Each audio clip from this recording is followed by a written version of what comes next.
dhegeysta daawadaan caawa halkan waxa ugu jeedaan fanaan daayar oo lagu magacaabo Mr. Cabdi Jireer oo noogu imaado magaalada Sibis gaar ahaan wadanka Suuqyaraha waa faanteeno caawa wuxuu noo soo talgalay hees kala kacsan oo la yiraahdo walo ay gafuurkiyo heestaas waxaan kala baxaya Mr. Cabdi Jireer oo ku dhawa stuudiyaha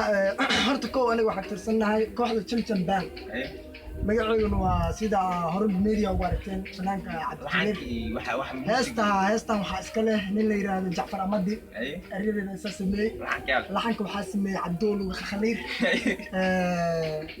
muusikada waxa tuma RCC codkan aniga waa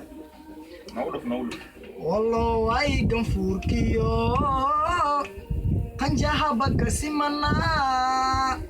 فنحكو درس طيبة